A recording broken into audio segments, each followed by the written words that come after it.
What's going on, everybody? Spencer back for another video. This is my second time trying to record this video because I just recorded it and the microphone was muted. So, let's get into this. In today's video, we are going to discuss the stomach vacuum.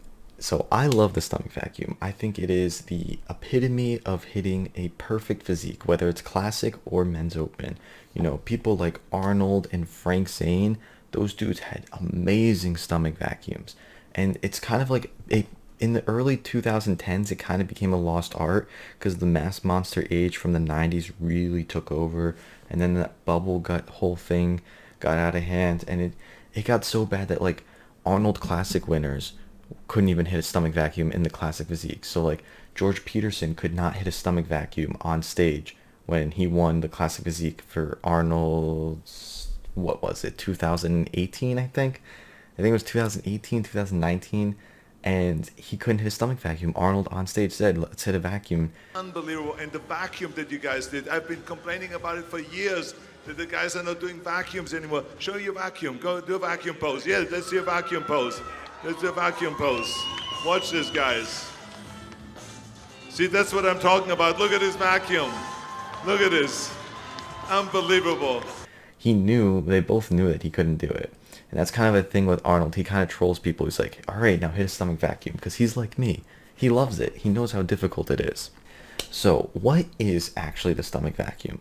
What you're basically doing is you blow all the air out of your stomach, out of your whole system, and then while the air's out of you, you suck in your stomach and you suck it up. So your organs kind of push back and up, and it makes your chest pop up. So you have like this big chest. So it's like you like look bigger, and then your waist is tinier because like there's less everything here, and then like this is all bigger. So you just look like massive, and you have this big V taper going on, and it looks really sick. So like people that can hit great stomach vacuums like Chris Bumstead, like there's a reason Chris Bumstead has like one of the most like desired physiques in the world. He's a good-looking guy. He's tall, muscular, and he can hit a perfect stomach vacuum. Like everyone kind of wants to look like that. Like it's an awesome physique. Greg Doucette's another guy who does classic, who I like know, and I know most people know. He can hit a good stomach vacuum. Men's open guys like Luke Sando, he was really good at the stomach vacuum. And Rolly Winkler, someone who was like Phil Heath and Kai Green with the big bubble guts. Rolly Winkler got rid of his bubble gut, and he can hit a stomach vacuum now.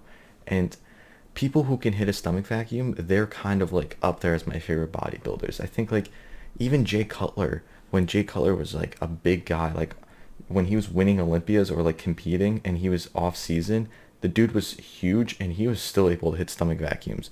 So like all of my favorites just so happen to hit stomach vacuums. Like they can all do it. So it's just kind of like something I'm personally like obsessed with. Like I love the look of it. I think it looks awesome. So how do you exactly do it? There's three main points on doing a stomach vacuum. The first is practice. And the way you practice is by easing into it. It's like any kind of exercise. You need to progressively overload. You need to do more, try harder, train harder than last time.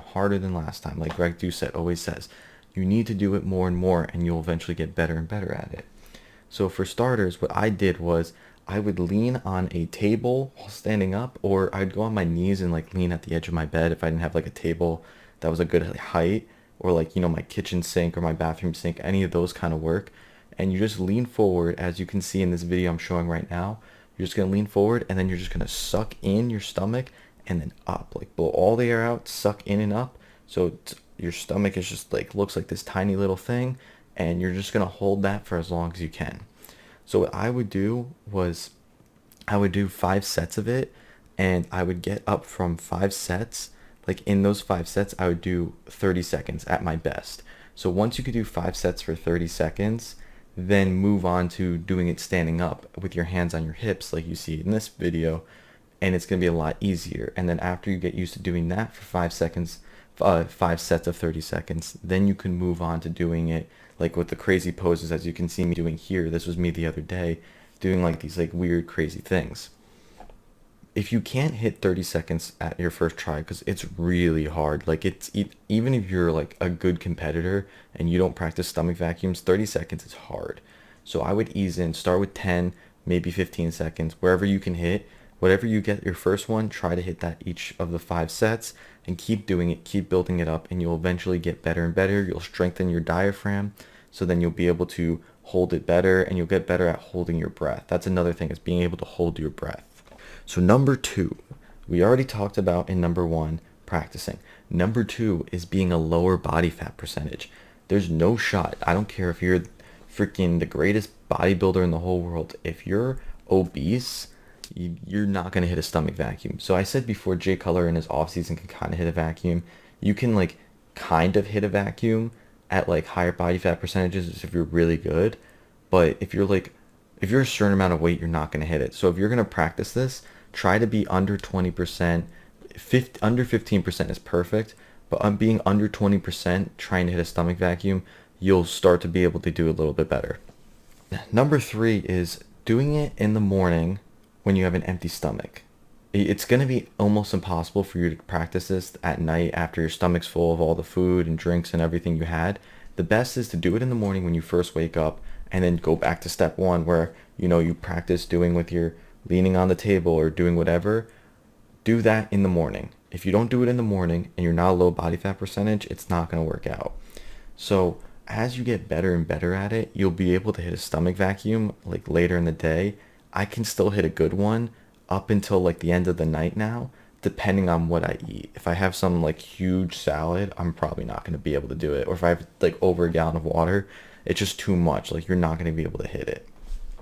So where is my progression with the stomach vacuum? Like, I started looking like this. Like, this was me trying to hit a stomach vacuum my first time, like just trying to get used to it. As you can see, it looks awful. I'm not even a low body fat percentage. It looks bad. This is me in what I'd arguably say is my best looking picture with a stomach vacuum. I love this picture, but then here's, as you can see, here's the video of me again, of me doing the stomach vacuum. So like, you progressively get better and better at it, and it gets easier and easier. The one thing I really have to work on, since I'm doing it for bodybuilding, is I need to get used to just like getting into the stomach vacuum position with the pose without like exerting too much energy. Because it's easy to hit a stomach vacuum for me. It's easy to hold it. It's hard to get a good pose, hold the stomach vacuum, and do it very quickly, like with ease, like Chris Bumstead does. Like, the dude just naturally, like there's nothing in his stomach no matter what. So just to recap, the 3 main points that we talked about to hit a good stomach vacuum: practice, progressive overload, practice, train harder than last time.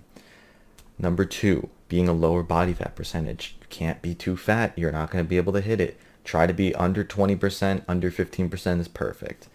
And number 3 is doing it in the morning with an empty stomach. It's going to be almost impossible for most people to try without an empty stomach. You need to be really good at it to do it without an empty stomach.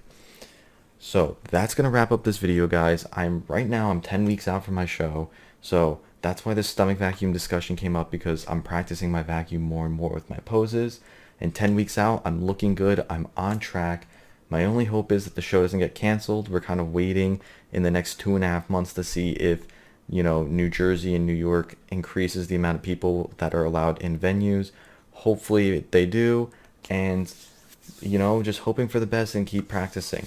So that's going to wrap up this video, guys. I hope you enjoyed. And remember, stay massive. Keep my head up when I act, head up, that's a fact. Never looking back, I'ma keep myself on track. Keep my head up, staying strong, always moving on.